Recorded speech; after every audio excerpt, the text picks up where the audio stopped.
আসসালামু আলাইকুম। এই পর্বে আমরা আলোচনা করব যে চলমান গাড়ির চলমান গাড়ির সামনের কাজ ভিজলেও পিছনের কাজ ভিজে না কেন। তো ধরলাম যে এই গাড়িটা একটা চলমান গাড়ি, যেহেতু এখানে সামনের দিকে একটা আয়না আছে, মানে বোঝা যাচ্ছে এটা চলবে এইদিকে।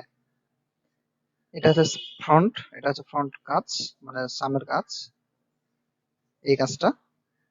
আর এটা হচ্ছে ব্যাক পার্ট, অর্থাৎ ব্যাক ব্যাক দিকে পিছনের দিকে যে কাজটা আছে সেটা আমার প্রমাণ করতে হবে বা দেখাতে হবে যে এই গাড়ি যদি এদিকে চলতে শুরু করে, তবে এই কাজটা ভিজলেও এই কাজটা কেন ভিজবে না। তাহলে আমি যদি এটা দেখার চেষ্টা করি, সেটা হচ্ছে দেখি এখানে যেটা প্রথমে কল্পনা করব বা জানবো, সেটা হচ্ছে মনে রাখতে হবে যেটা শান্ত আবহাওয়া। শান্ত আবহাওয়া, শান্ত বলতে এখানে আহ আবহাওয়াজনিত কারণে, অর্থাৎ ঝড়ো আবহাওয়ার কারণে বৃষ্টি তীব্রভাবে নর্মালি পড়ছে না। বৃষ্টি নর্মালি কিভাবে পড়ছে? বৃষ্টি নর্মালি উপর থেকে নিচের দিকেই পড়ছে। তাহলে এখন যদি বলি যে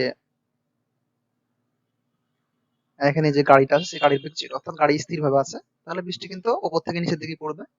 হ্যাঁ, এখানে তার মানে সামনের কাজও ভিজবে, সামনের কাজও ভিজে যাচ্ছে, এই কাজটা ভিজে যাবে। আর যে পিছনের দিকে যে কাজটা আছে সেটাও ভিজে যাবে। এটা হচ্ছে কখন? যখন গাড়িটা একদম স্থির থাকবে। আচ্ছা, এখন যদি গাড়ির একটা বেগ প্রাপ্ত হয়, অর্থাৎ এখানে যদি বলি যে এখানে বেগ হচ্ছে 20 মিটার পার সেকেন্ড, তাহলে কিন্তু এই ঘটনাগুলো ঘটবে না। আমি যেটা করব সেটা হচ্ছে,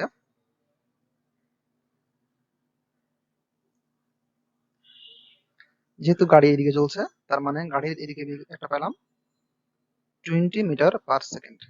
এখন আমরা জানি যে গাড়ি যেদিকে চলবে, অর্থাৎ ব্যক্তি যেদিকে চলবে বা গাড়ি যেদিকে চলবে, তার বিপরীত দিকে একটা বাতাসের বেগ তৈরি, বাতাসের আপেক্ষিক বেগ তৈরি হবে। এখানে যে বেগটা হচ্ছে 20 মিটার পার সেকেন্ড, এটা হচ্ছে বাতাসের।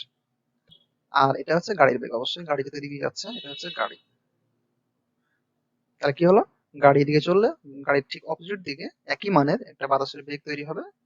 হ্যাঁ, এখন যেহেতু বাতাসের বেগ এদিকে তৈরি হয়েছে, তাহলে এখন কি হবে? এই বাতাসের বেগ আর এই যে বৃষ্টি পড়ছে এইদিকে, এই দুইটা মিলে যে এখানে যে সামুদ্রিকটা হয়, এই যে সামুদ্রিকটা হয়, এই সামুদ্রিকের যে লব্ধিটা হয়, সেটা হচ্ছে এখন বৃষ্টির বেগ। নর্মালি বৃষ্টি ছিল এইদিকে, খাড়া উপর দিকে দিয়ে পড়ছিল। এখন আপাত দৃষ্টিতে গাড়ির কাছে মনে হবে বৃষ্টিটা এইভাবে পড়ছে, এইভাবে তীর্যকভাবে পড়ছে। তার মানে বৃষ্টি এখন, এটা হচ্ছে বৃষ্টি তীর্যকভাবে পড়বে এখন। বাতাসের আপেক্ষিক বেগ আর বৃষ্টির যে বেগ ছিল খাড়া নিচের থেকে উপর থেকে নিচের দিকে, সেই দুটো মিলে যে লব্ধিটা পাওয়া গেল সেটাই বর্তমানে বৃষ্টির বেগ হবে। বৃষ্টির বেগ যদি এদিকে পড়ছে, তার মানে বৃষ্টিটা এখন আসলে গাড়ির কাছে মনে হবে বৃষ্টিটা এইভাবে পড়ছে। তাহলে বৃষ্টি যদি এইভাবে পড়ে, তাহলে কি হচ্ছে? আমি যদি এখানে খেয়াল করি, তাহলে কি হবে? বৃষ্টিটা কিন্তু এইভাবে পড়ছে, সামনের কাজকে ভিজিয়ে দিচ্ছে। তাহলে বৃষ্টিটা কিন্তু এভাবে প্যারালালি গিয়ে এভাবে প্যারালালি যাবে আর কি। এই বৃষ্টির প্যারালালি বৃষ্টি গুলো পড়বে। তাহলে এটা সামনের কাজকে ভিজাই দিল।